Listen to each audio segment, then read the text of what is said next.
Hi, I'm China. Welcome to my channel. Today I'm going to be doing a flip through of the month of January in my Sterling Ink Common Planner.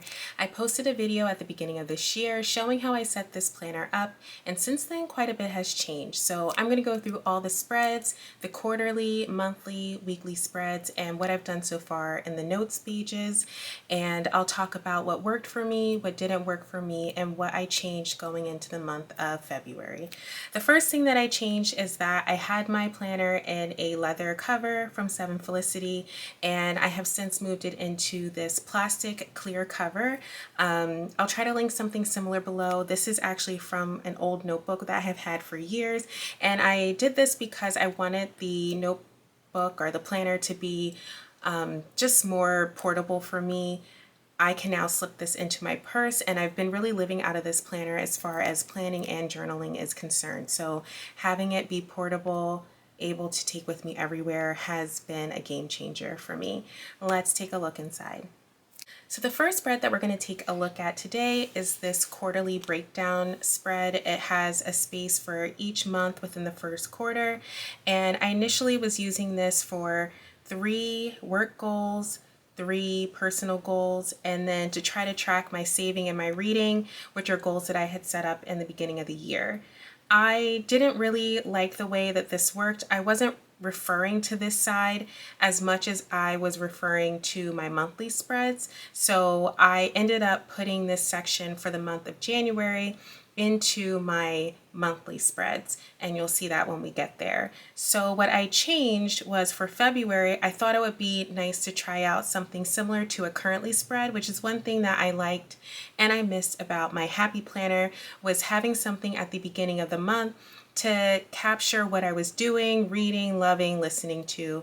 So I do like this idea. I'm not quite sure that I like necessarily how I set this up, but I'm thinking for the next quarter or quarter 2 spread, I'll just put currently here at the top and then do my currently prompts in like a more horizontal way and not spread out like this. But I do think this would be a great currently spread instead of these priorities that can go somewhere else.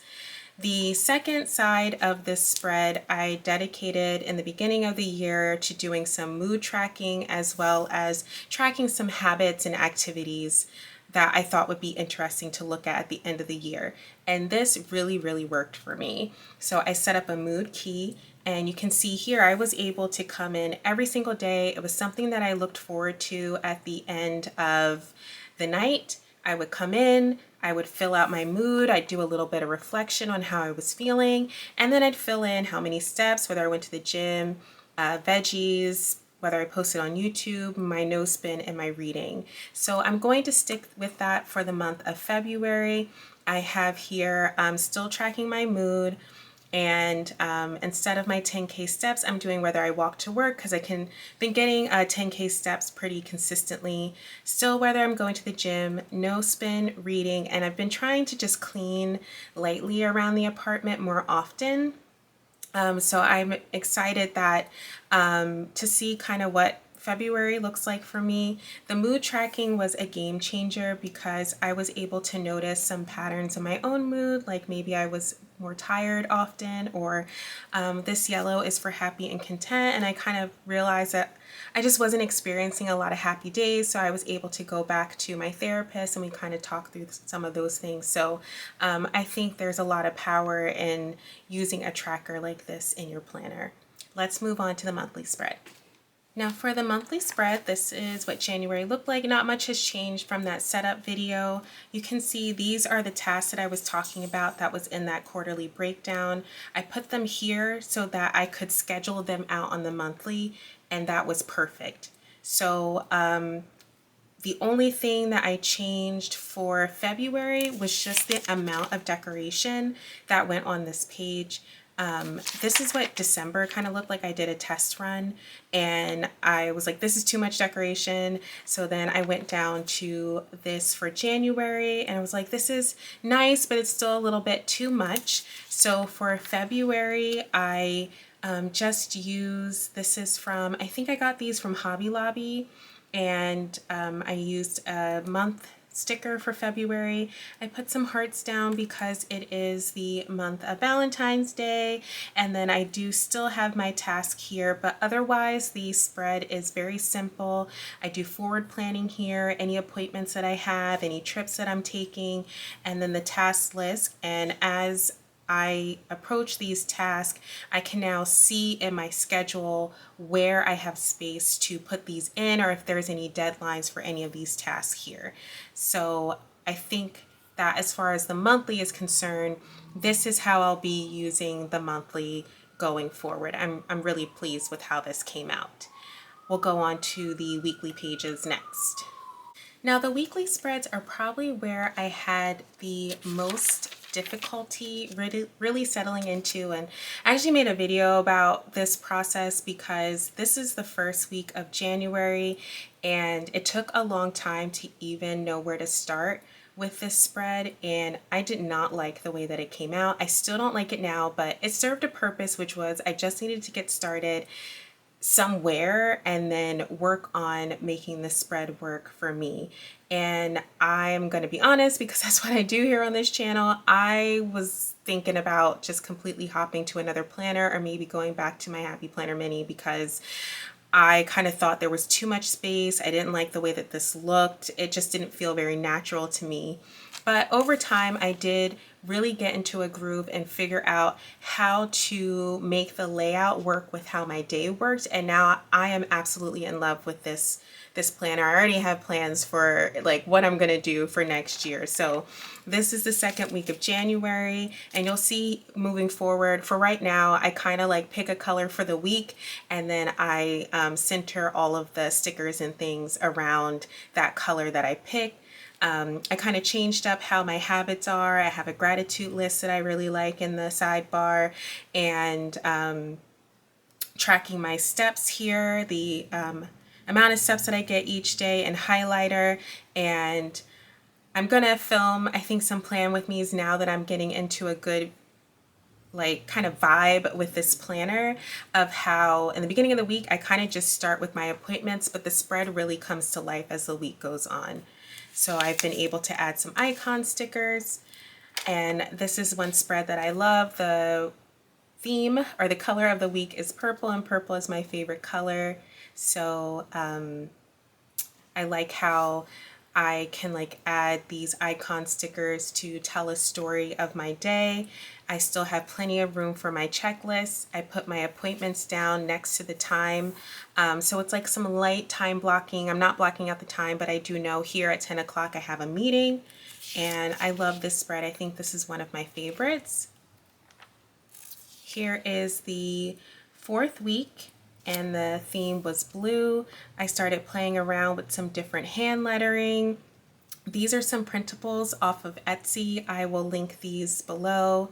And I started to incorporate some washi tape here at the bottom just to add some interest to the page, and also some washi within the page. And by the end of the day, if I have some blank space within the day, I'll just fill it up with some stickers. So I still get the opportunity to decorate, but it leaves me space to do my function first, and then I can decorate at the end of the day if I have space. And then this is the last week of January going into February here. I absolutely love this spread. I love the washi here. I used two different types and then picked out a color from the washi, this brown, to use for some accents and also with the stickers. So this week went really well for me. Not super well though. I'm going through a breakup right now, which is really sad. You'll see it more in the notes pages, but at least the spread looks good, even though my life is in a lot of transition right now. So that's the last spread for January, and the notes pages, which I'll show you next, is really where a lot of the changes occurred. My notes section starts out with an index, so this didn't change that much, but the first change is I had one savings goal jar that I made on Canva so that I could track my savings goal throughout the year, but I realized that I have one main savings goal and then some others for travel and an emergency fund as well. So this is a printable from Plan with Elise. I will link it below, and I like how you can put the transaction amount and the date and any notes, and then keep a balance of your savings. Just the detail I really liked here, and then I still have the pleasure of filling up this jar as I add more money into my savings. So I printed these out on just regular printer paper and I pasted these in. I have one for my house savings goal, I have one for my emergency fund, and then I have one for travel. The second thing that changed is the way that I do my journaling. So one fear that I have with this planner is that I'm going to run out of notes pages, because this is a compact and it comes with 121 pages. And it was really starting to cause me some completely unnecessary anxiety, but I was like, oh my gosh, what am I going to do? So I knew that I wanted to try to capture a little bit of my day in my planner. And I first started by splitting the page in half and trying to do a little journaling from each day in that format. I did not like this. It did not work. So I only did this for a few days. And then I had the idea of maybe I would dedicate for each week 2 pages, and then I would just do a little bit of journaling for each day on the page. And this felt better to me. I like writing horizontally rather than in those columns. And I was able to print with my black and white photo printer any movies that I was watching or things that I did. And this was fun, but I was still like kind of panicking whether or not I would make it through the entire year. So what I have been doing is doing these weekly wrap-ups, and this has been so much fun to fill out. For each week, I dedicate a sheet after I set up my weekly spread, and then each day I come in, and if there's something that happened, I just write a little bitty blurb about what that is. So these are some notes that I have from therapy. This is what I was cooking this week. I read 2 books and like a star rating and a little review on the book, and it snowed and what I was watching. And I've been doing this for about 3 to 4 weeks, and it's such a joy to look at afterwards. So this is for January 22nd through January 28th, and I wrote about a work presentation, how it was feeling. I finished reading another book, and I created these little blocks to kind of separate. And I like this blocked pattern better than this one. Is kind of very random. And then this was last week, which was January 29th through February 4th. This is the week of my breakup, so very recently. And since things got real dramatic here, I decided to make it look like this was like a film strip. So I just colored this in with colored pencil, and then each kind of scene in the film strip I filled in with a little bit of what I was feeling at the moment or some things that I was doing. I spent some time with friends. I went to Emoti, my favorite stationery shop. And then this is the current week that we're on, February 5th through February 12th. And I was able to separate this into 7 slots. So I have space to write a little bit for each day. And that's been really helpful as I've been processing a lot of like big emotions lately. So this has been working well, and what I did to get over that anxiety of not having enough space is I counted out how many pages I would need for the rest of the year if I did 1 week per page. So I blocked that off, so this is enough, so I won't have to worry about not having space for my weekly wrap-ups. And then any collections that I'm going to do, so right now I'm doing a February savings challenge, and any of the collections will go now in here. And I still have a decent amount of paper left, but when this is up, that's fine. I can add collections and challenges and things elsewhere, but I do want to make sure I'm getting these weekly wrap-ups into my notes pages. The other thing, the last thing that changed is that I put a little reading journal into my notes section. I saw someone on Instagram, I think her handle is Adore to Plan. I will link her information below, and she talked about how she did a little reading journal in the back of her common planner, and I thought that was a great idea because I know myself, I'm not going to set up a whole planner just for reading. So for my little reading journal, I have these printables again from Plan with Elise. I switched out my old tracker to this one that has a 50 book reading goal. I'm still keeping my overall goal at 25, but I have been reading a lot more than I anticipated. So I like having the room. Maybe I'll finish it, maybe I won't, but it's there if I need it. The second page that's also a printable is a monthly book club pick. And I am in a book club. For January, we read Salvage the Bones, and I printed this out on regular printer paper, and I like that I can add a rating here. I thought this would be nice to look at and share with my book club at the end of the year. I also added this A to Z reading challenge, and then this is book bingo. I'm not sure where I got this from. This was also on Etsy. I will link this information down below, but I thought this challenge would be kind of fun to do as well. And my goal setting spread, the reason why I wanted to read more books is to explore different genres and find different artists, and I think this book bingo will help me achieve that goal and try different things out. So that's what I have going on in the notes section of my planner right now.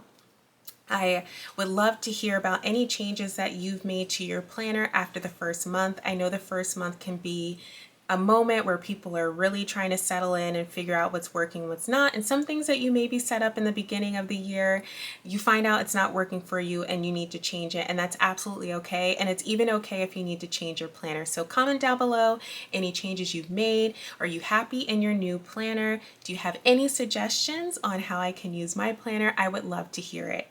Thank you for joining me today, and I will see you in my next one.